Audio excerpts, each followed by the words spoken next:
Bat music.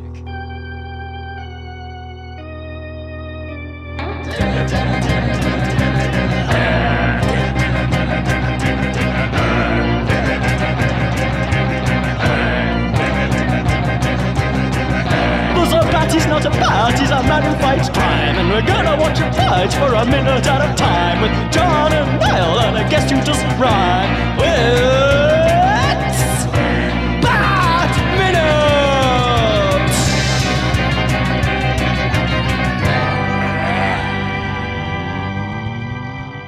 Hello and welcome once again to Bat Minute Returns, the show that careens down the sewers of Tim Burton's mind, 1 minute at a time. I am one of your hosts, John Parker. And I am clicking my heels in excitement, Niall McGowan. Have you ever done that thing where you run and jump and click your heels together in the air? Well, that's one of my notes for this minute. Has anyone done that? Save it. And we are joined by two very, very special guests. I'm Gary Roby from Harry Potter Minute. And I'm Tierney Steele from MASH Minute. I'd like to get out of Tim Burton's mind, please. The sewers of Tim Burton's mind, that's quite... You've painted a picture with words. You're trapped That's disgusting. Here now forever. One of us. No escape. One of us. Makes me think of, we tried to get Christy Porter on this season, and she's like, I would love to be on the show, but I cannot talk about Tim Burton movies because they creep me out and I don't like them. And she's like, call me when you're on the Joel Schumacher movies. I'll happily line up. Thank you. But... I now know how to torture Christy Porter. Just gonna tuck that knowledge away. And... Oh. I mean, I get where she's coming from. They're creepy. Like, they are creepy. That is the point of them, and that's why I love them. Should I make it worse? The first time I understood what love was watching Edward Scissorhands. So, oh no, that's just nice. To prove that I am the most child of 80s who has ever lived. Oh, that's lovely though. It's a nice story. Which is why I don't get when people are like, "That movie's terrible," and I'm just like, I mean, it could be not your cup of tea, but you can't. People don't like that one as well. And my first note for this minute is, how could anyone not love this movie? But as you informed me earlier this week, apparently some people have managed it. Oh, God, unfortunately. I should introduce the minute. Again, this is minute 105. The minute starts with a hop, a skip, and a jump, and it ends with a most boring voice indeed. John, are you asking for a very boring voice? Oh, I love the fact there's about one listener who will understand that reference. I was going to say, whatever you two want to get up to, that's fine, but... This is Ireland's biggest lingerie section. Ted, were you asking for a booming, exciting voice? No, it was a boring voice you wanted. A very boring voice. Oh my God, this is making us laugh and nobody listening. But go and watch Father Ted. Wow. Go and watch it. It's fantastic. Brilliant. Wait, that's from Father Ted? Yeah, the Father Ted Christmas special. Oh, see, I didn't see this. So, just to completely tell you more things about my life, my minor is certificate in Irish literature. Oh. And so I remember, watching Father Ted, but, for a class. I had to then write a paper about Father Ted. Amazing. Oh, yeah, the Christmas special was not part of that. Oh, that's the best episode. They all get stuck in this shop that they can't get out of. They're trapped in the lingerie section. It's the biggest lingerie section in Ireland, and they can't find their way out. But they're very scared because they're like, oh, all these priests in the lingerie section. It's going to look weird. Yeah. But tying into that, Tierney, weirdly enough, I actually did a university paper on Robert Altman. So I was like, oh, there's synergy going on all over the place here. It's all come together. And I have to say, I do not agree with the violence he is advocating. I hope I don't have anything in common with him looks-wise. But that little, flourish fluidity with which the penguin sits down, that is how I try to move through life at all times. Just enjoy yourself. Just sit down with a flourish. I do that at work all the time, that kind of thing. And I jump into my chair and spin around on it to get to my computer. And everybody thinks I'm weird. They're like, "Oh, are you happy today?" I'm like, "No, I'm trying to be happy." That's the point. That's what I used to do in secondary school, like way back, the early 2000s, was we had a sixth form, which is like it's kind of like what you call them, a homeroom in America, where I think students go just kind of hang out between periods and stuff. And I used to always enter, like, because I was a big Seinfeld fan, I'd always do the Kramer entrance. Yay! Just to entertain myself. But I think because I was like the only person kind of watching it, so people just thought I was just violently entering a room for just no real reason. Who's this jerk? But people used to really just kind of like laugh at it as well, and I was just like, well, It must have that's the purpose of blown it. their minds when they finally saw Seinfeld. Weirdly, it wasn't that big a show here, was it? No, it was shown on Irish TV about like Sunday afternoons, and then on BBC at about like 11 p.m. And it was like, Seinfeld's like a weird kind of cult show over here, even though like in America it was like one of the biggest things ever. It was huge. Yeah, I think you'd struggle if I brought this up in a conversation with people I work with. I don't think any of them would have seen Seinfeld. They might have heard of it, maybe. I know more people now who have seen Curb Your Enthusiasm than Seinfeld, and they try to watch Seinfeld because of Curb, and they can't because it's like they can't get into that 90s like studio audience. So, it's dated appearance, whereas Curb is more like, it's more contemporary because it's no audience and it's a bit more adult and stuff. I love his heel click. Speaking of contemporary, I noticed the little heel kick and wrote down Sound of Music. So I'm in a totally different era than all of this. It's very cute, that. I've just realised I have a note the same as you, Niall, but you spoke of it first, so go ahead. No, I was just like, can any of you guys actually do the heel click? Yes, I have done it. I do it moderately regularly, but just deliberately to be weird. I don't think I could. I think if I tried that, I would just land on my head and then. I was gonna say the landing's the harder part, and you just kind of have to go with it. Like wherever your body's taking you with momentum, pretend you did that on purpose. Yes, that is the trick. Because the actual clicking in the air part isn't hard. You build up some speed. Nope. But then you don't know exactly how you're gonna come down. So you have to lean into it, or it just looks like you're about to fall over. I also think my tip to people who want to try this, right? Go into the heel click as soon as you leave the ground. In your mind, you want to do the video game thing as you jump into the air, and when you reach the apex of your jump, you do the click. It doesn't work like that. Real gravity doesn't work like that. Do the click immediately, and it'll all come together. I remember doing it as a kid, like trying it because you see it in movies and TV shows and stuff, but I don't know if I could do it today.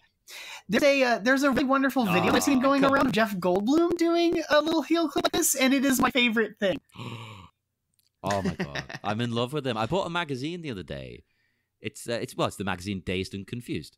It's like fashion and music and things like this. I mainly bought it because there's a spread in there all about Jeff Goldblum. And he's modeling like hot pants and stuff. And it's the most Jeff Goldblum thing you've ever seen. He doesn't give a damn. It's fantastic. I'm enjoying the fact, like, because nowadays, like, was always a big Goldblum fan. But, like, in the 90s and stuff, he was just kind of like a weird guy who showed up in movies. But, like, it's just in the modern era, he's kind of flourished into being even more Jeff Goldblum than he was previously. So now every time you see him, he's always in these amazing, crazy suits and stuff, and he's always just on form. And they're even hiring him, just like Thor Ragnarok. They just hired him just to be Jeff Goldblum. Like, there's no way that part was written for like somebody else. Like, that was clearly like, oh no, we know who we're gonna get to play this. Here's our outline. Here's what has to be accomplished in this scene. Go. Yeah, and it wouldn't surprise me if that was like. It wouldn't surprise me if they showed up and it was like, Jeff, just pick out whatever your costume is, and he just showed up in that thing. He's like, I'll just wear this. Like, fine. He's become a bit of a sex symbol as well. He's you've got like 20-year-olds going, oh, he's gorgeous. I bet he never expected it. It's a confidence thing, I think. Yeah. I have to say though, speaking of sex symbols, because Tierney is your first time on Batminute, one of the things we asked last season was because I was under the impression for a long, long time that Jack Nicholson was regarded as a real sex symbol, and a person that all women had like, oh, Jack Nicholson is so sexy. Was startled to find out that apparently no, he is not regarded that way by a lot of women. So what's your opinion on?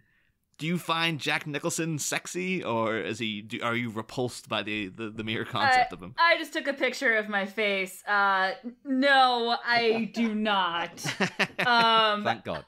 I'm not sure if it's a generational thing, but the first movies I would have seen Jack Nicholson in,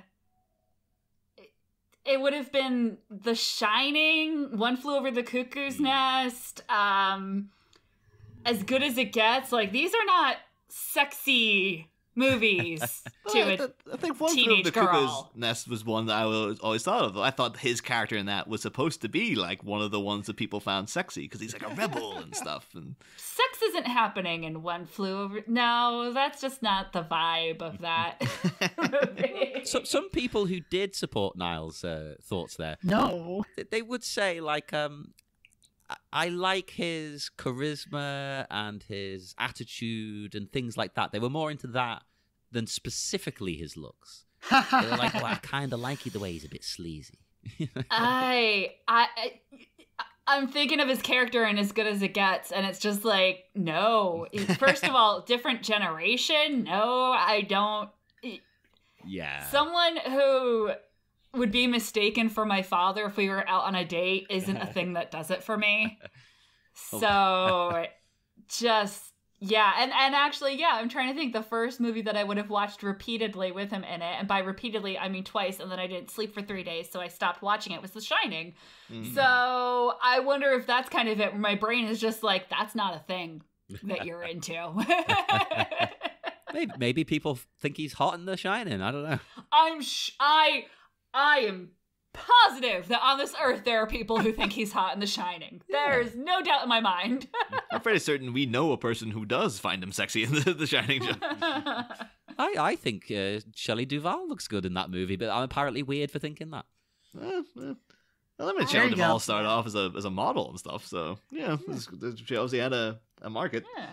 But what about Christopher Walken? I think he's quite handsome. He's got something about him. He doesn't say sexy to me though. Nah. Interesting. Yeah. I'd love to go to dinner and like talk to Christopher Walken, but I don't necessarily want anything else to happen. Oh. You'd be fair, I suppose, because you have an in. You probably just want to hang out with his wife more. Yeah, than I would never insult his wife that way. I mean, I haven't seen his wife. I'll just say she's sexy to get in with Chris. So. Maybe she is. I don't know. The thing you say that, and then Chris Walken bringing it up like, "What you said about my wife?" Yeah. Sorry, Chris. It doesn't sound right calling him Chris. I'm it. sorry. No, he's Christopher.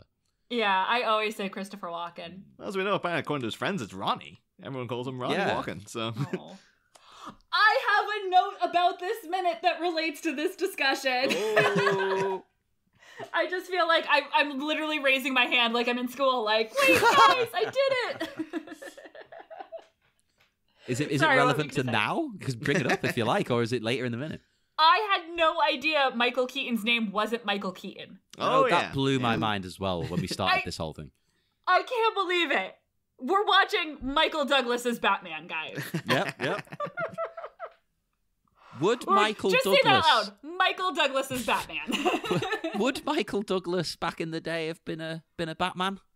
Oh God, I would have watched that. I think Michael Douglas could have pulled off Batman. I think, yeah.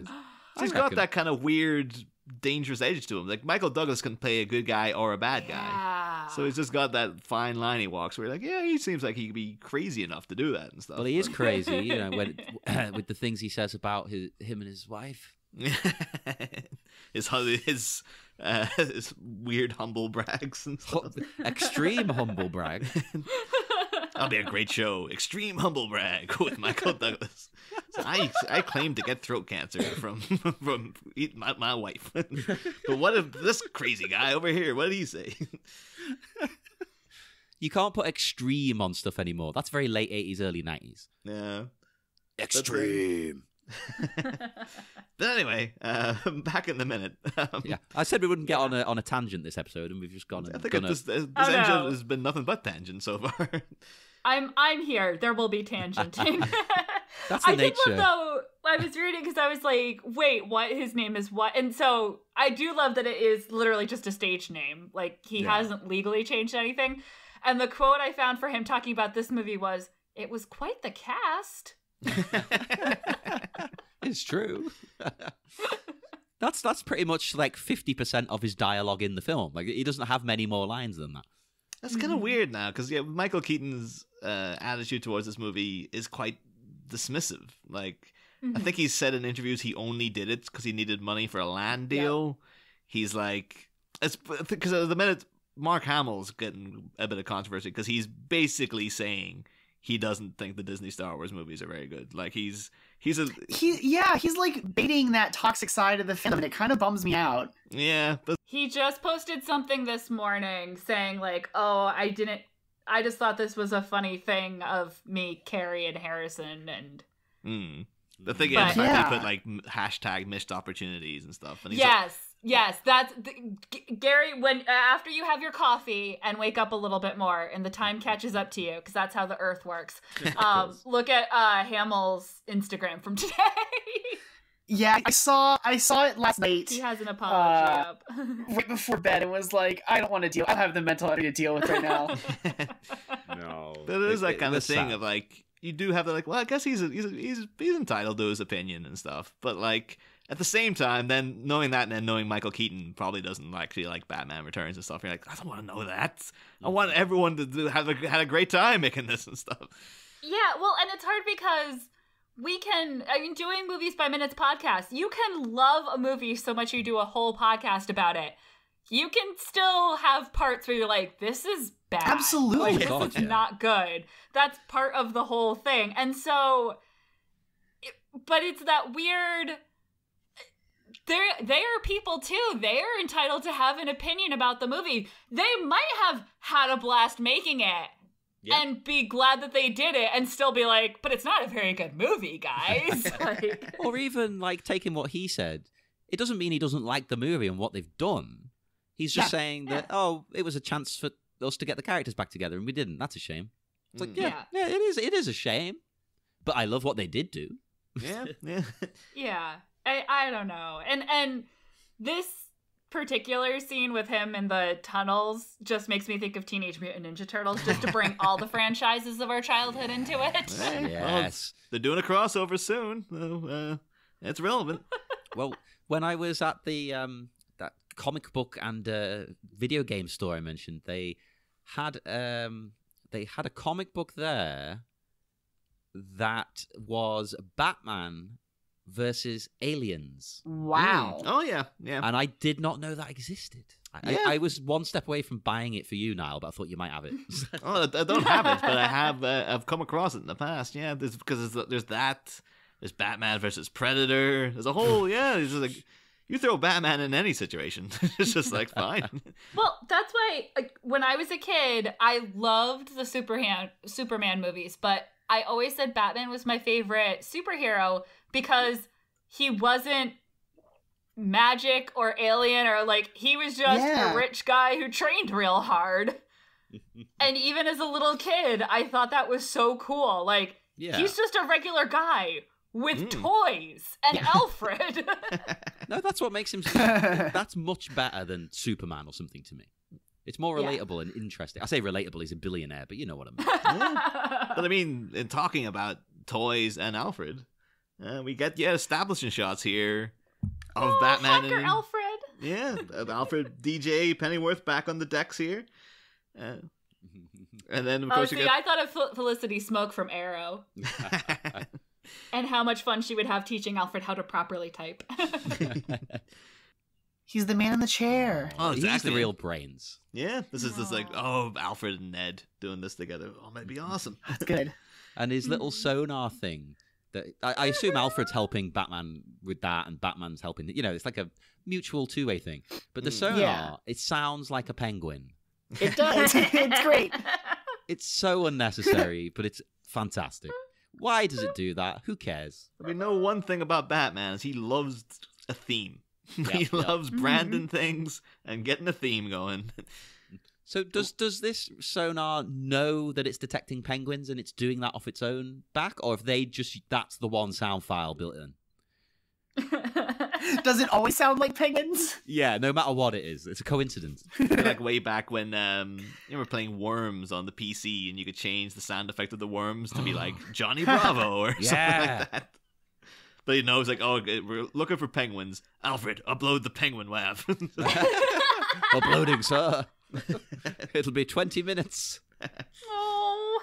It is And a the WAV little after bar all. keeps moving. Yeah. The next time when he's hunting the Riddler, he's just got like little question mark things, and it goes, huh? Every time. It's like, Alfred, I need the huh sound, but don't do it in WAV. It'll take too long. Send me MP3. But I should also mention, though, because this is the debut of the Batskiboat. Yeah, Which is- Batskiboat. It sounds Russian. Batskiboat. One Yeah, word. but for some reason, it always makes me think of Bronsky Beat. Oh, Bronsky Beat, yes. Never thought we'd mention Bronsky Beat on this show. Come on. Everybody, go on Spotify. Listen to them. But I was tempted to go and do notes about the Batboat because it's the closest we get. Because this is kind of like the Batskiboat's essentially like the first time this was ever seen was in this movie. But we do have a proper Batboat next movie. Yeah. So I was like, I'll save it You for gotta Batman. save something. Yeah. But in researching the Batskiboat, of course, it was designed by Jacques Ray, who did, a lot of stuff in this movie. And if you were to want to buy the toy of the Batskiboat, you can get one for $196.43 on eBay. Worth It comes with the Deep Dive Batman toy, which is a Batman toy wearing a bright yellow suit, which is hideous, and I would not advise buying. Wow. I thought it was a Batman toy specifically for going underwater, and I'm like, that's all action figures if you want it bad enough. Yeah, totally. Yes. I guess that thing though is like, just back then it's like we need like, more toys, more stuff, and it's like Batman. We had a whole thing was like, Batman with a laser blade cycle. You just put him in different suits. It's like he's only got the one suit in this movie. Just make up suits. Why is you put him in a big bright red thing? Just like whatever. Just we'll think of a thing. Just you could have had friggin' like jungle love Batman and just had him with like a pith helmet and just wearing like a beige outfit or something. But, Well, and now everything's Legos. And I will say I have little Lego penguins with dynamite on their backs and the little lair and the little duck Perfect. boat. And they're really cool. oh, actually, it's a good segue. Actually, for my next note is that because in this we had like uniformed penguins with the rockets and stuff, and they look great. Mhm. But you can get original concept designs because apparently they were supposed to have an entirely varied arsenal.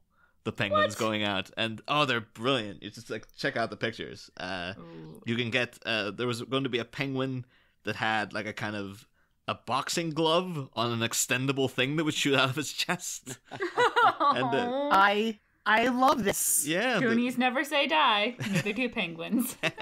and he was wearing a little white shirt with red dots on it for just God knows what reasons. It's like, oh no, look cool. You could also get a penguin that had like a circular buzzsaw attached to his chest, and he wore like a little hood. It was kind of like that. It was kind of like wearing like a bandit hat, like in Fantastic Mr. Fox or something. It was just the I am looking at a gallery of these photos, and I have never been happier. They're incredible. If someone would like to purchase these for us, then please write in. But and you got I think even like when you get closer to like the Rockets penguins, they even had a little thing where they were wearing kind of I think that they might have actually utilized something in the final production because there's one of them wearing a tailcoat, but it's like a black and gray striped tailcoat. It's the exact same design as that really cool suit that Max Schreck had earlier. Yep. So I wouldn't be surprised if we're dishing that idea, but Tim loves that suit. Get that suit in somewhere. And I was like, yep, that's what Max Schreck's wearing now. And I get it, because you look at it, even at that penguin's like, yeah, that's a pretty cool looking design. So It's a stylish penguin. yeah. So had they gone that way, that could have been a merchandising gold mine of all those penguins that sell different toys of that. But it's kind of weird to say. Tragically, we only got penguins with rockets on their backs. Tragic. Who wanted those? I have to bring up another 80s franchise, but I'm pretty sure I'm going to be alone in this one. Ooh. Anyone else see the Care Bears movie? Oh, I love the Care Bears. The one with the magician, or the spell book? Yeah. So I think it's the first movie. There is a song with one of my family's favorite lyrics in the world. Because they needed the rhyme. And the rhyme they came up with, completely out of context of the song, was, I'm hydroplaning. And if you think my sister and I haven't sung that many times in our lives, like, I could die in a car crash and that would probably be the last thing I thought, because I'm hydroplaning. And, like, it shows the Care Bear just sliding along, singing, and it has nothing to do with what else is going on in the song. They just needed the rhyme. That totally sounds, yet again, like a euphemism for something. Or something either in that way, or even like some strange drug act. Kids these days and they're hydroplaning. I just got an image though of Bruce Wayne sitting watching the Care Bears movie and being like, "Alfred, do we have a hydroplane?" "I don't believe so, sir." "Oh, we better get one." You never know when it might come up. And he was right. Yeah. I mean, to be fair. How here as well, right? Does Alfred have this equipment to spy on the whole city?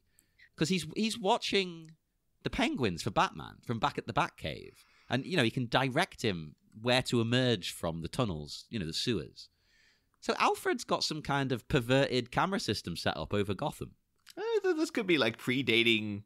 Remember that was a whole big deal in The Dark Knight, where he's gonna be able to hack into the phones through a sonar thing, and through traffic cameras. He's gonna be spying on everybody. There's a whole big, this is wrong, and all this kind of thing. It's like, Tim Burton's Batman is like, oh yeah, no problem. Did you guys? I don't know what it was like in the Northern Ireland, in the UK. Okay, I had it in my brain. I'm like, I can still say that, because here, when I was in high school, they started getting the cameras up at traffic intersections, and there was a TV channel, and it was just the traffic intersection. And my friends and I would, as a joke, run out there with a sign and be waving at the camera if someone was looking at it. I bet everyone did. And it was just on TV, and I remember it being this huge thing of there are cameras watching, taking down your license plate number if you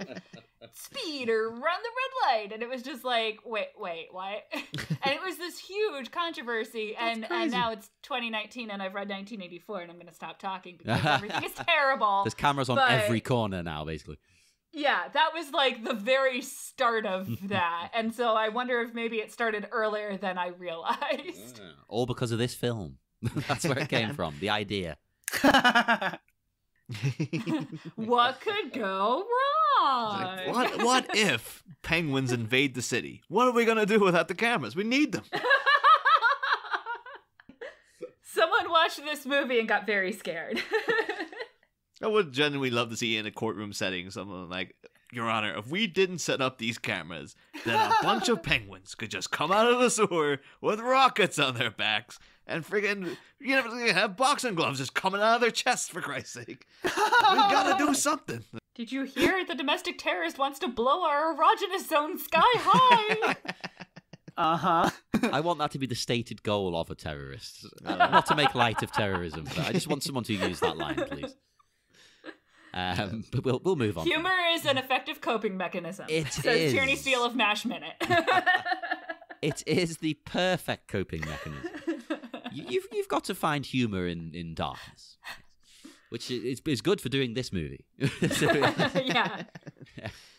I like how the penguins here they come out onto the street and they look adorable trying to get down from the sidewalk. They kind of have to do a little jump. It's so cute. I love these penguins. Little rockets. Boop. Oh, they're adorable, aren't they? Imagine like that's part of their weaponry though. Like there's cops out there with like guns trained on them. It's like, I can't shoot a penguin. Come on. Exactly. Imagine that. And then they get punched with that extendable boxing glove. An evil penguin. You couldn't attack a penguin. Although it would be funny. Like, it has to be a fake penguin, obviously. It would be funny if at one point Batman got in a fight with the penguins and had to just kick one like a rugby ball. I think that was in the Dan Waters draft. It was like him and ballroom thing with him as like Batman going around like friggin' spin kicking penguins and stuff. That was it. He got in a fight in the. Oh, why isn't that in the damn finished movie? Come on, completely forgot about it. Oh, it seems like years ago we talked about that, but it wasn't that long ago. Yeah, it's like 2 weeks ago or something. Yeah, well, no, to the listener, to the Time disconcerting. is a construct.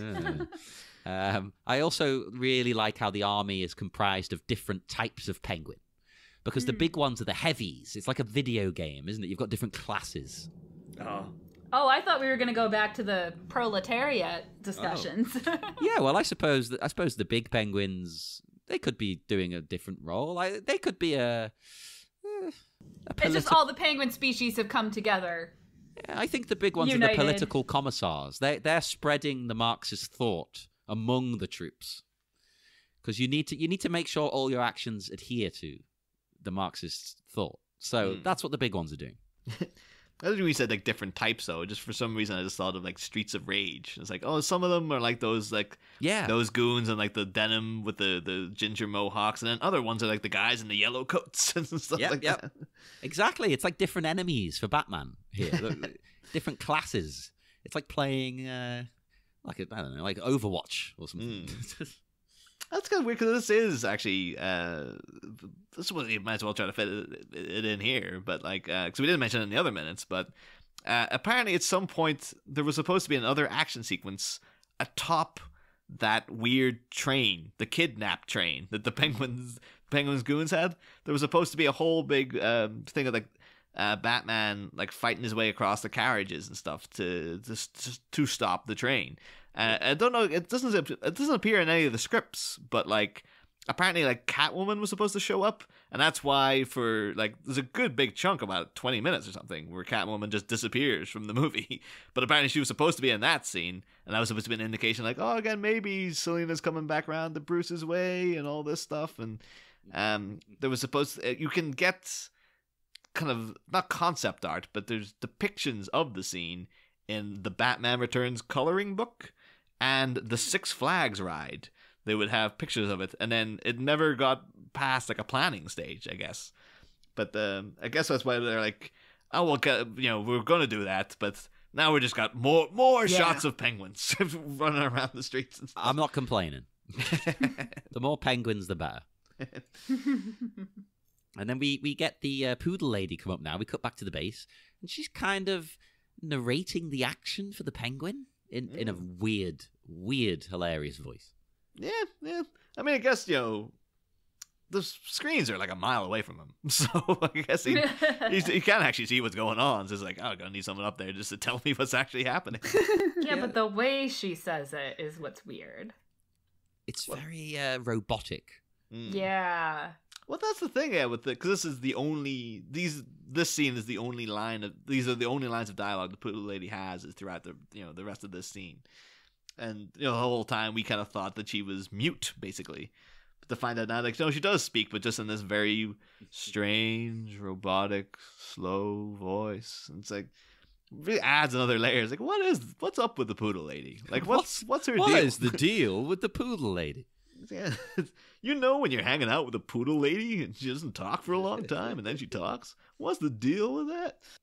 And I love the penguin. He's watching the screen. Well, he's trying to. I mean, his vision isn't great and they're far away, as you say, but he's trying to watch it while eating a snack. It's like he's there watching the big game. He's got his pork rinds. But he has this is a guy who's like you feel bad for him in the end because like he is really looking forward to this. Oh, I'm so excited about this penguin uprising.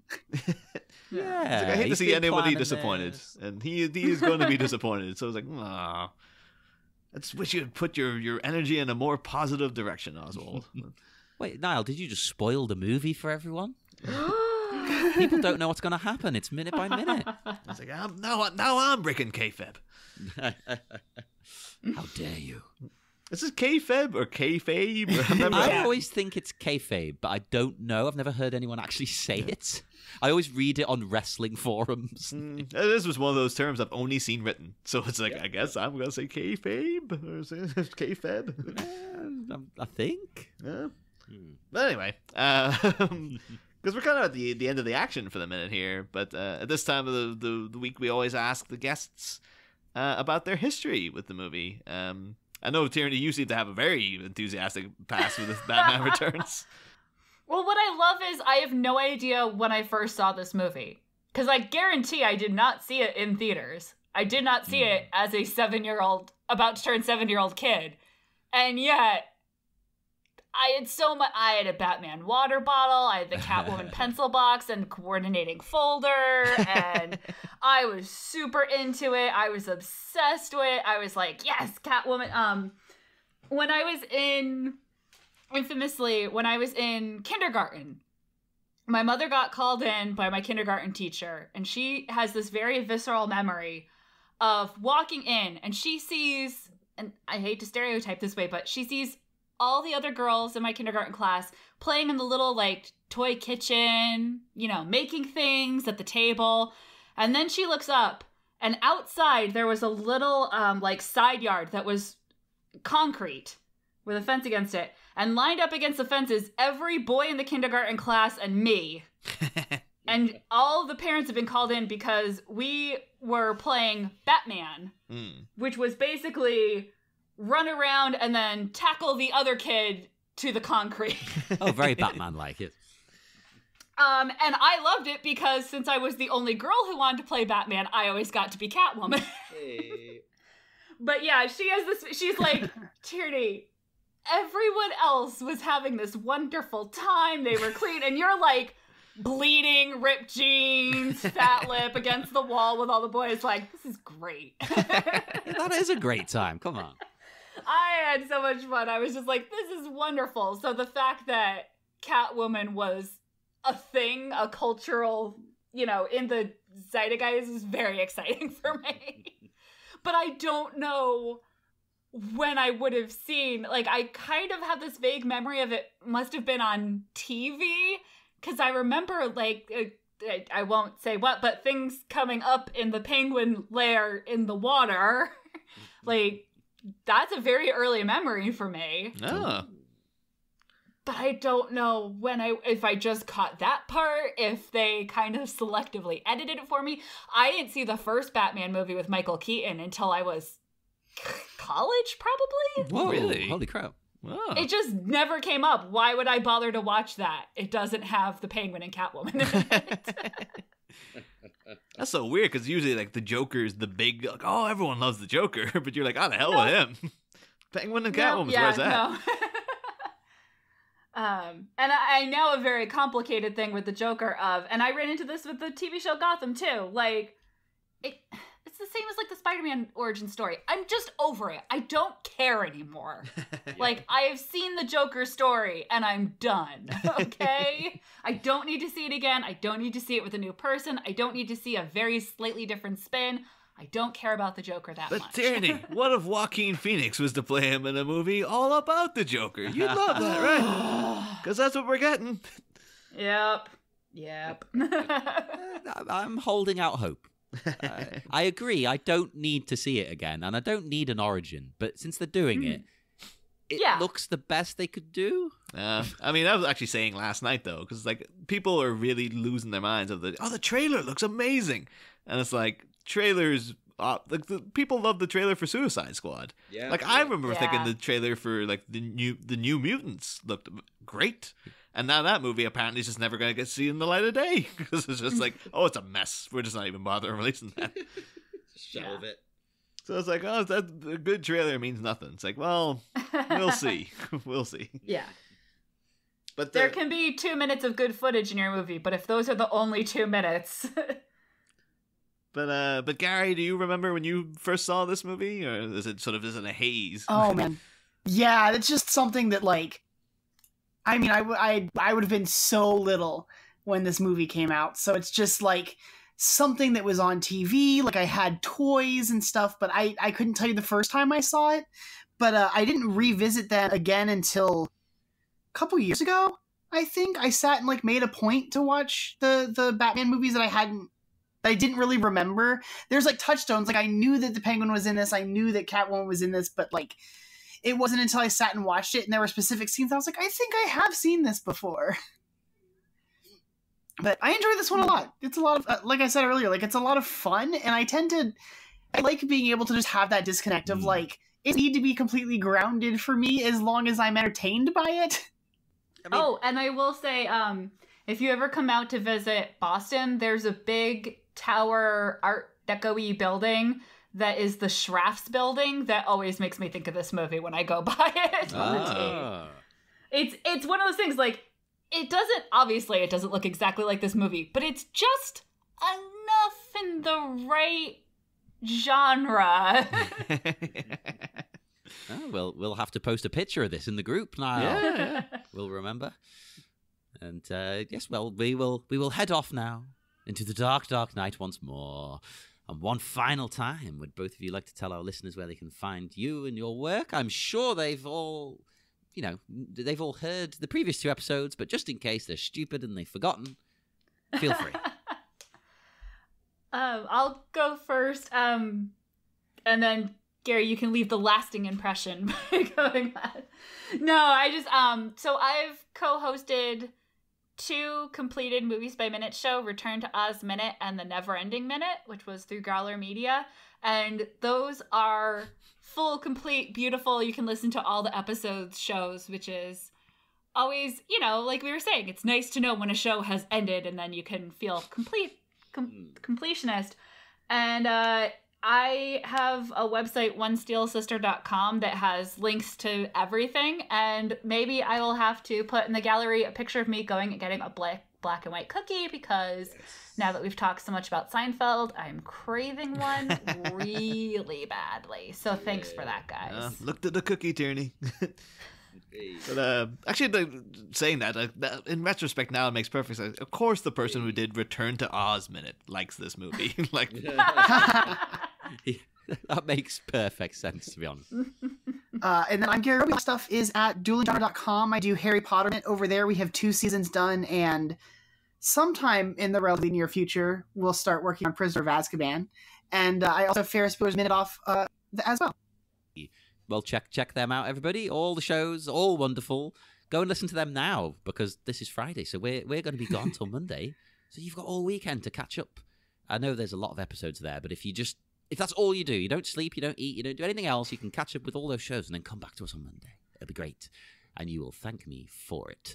So, in the meantime, you can also, the one thing I'll let you do is you can message us on Facebook at the Bat Minute Listeners Cave, or on Twitter at Bat Minute. And the one I never promote, very rarely, you can email us. What's the email, Niall? I can't remember. Is it batminute89@gmail.com? Yeah. I think I was back when we were like, calling it Batminute89 is never going to be a problem. No, it's never going to backfire. We're never going to have to rebrand. Oh, dear. But yes, so send us an email as well. And we will see you on Monday. Next time, do a barrel roll. The caped crime fighter cruising through city conduits, only to find he's about to be hit. But can a bit of quick wit help him weave and dodge a bewildering bifold bombshell barrage? Find out next week. Same Bat Pod, different Bat Minute.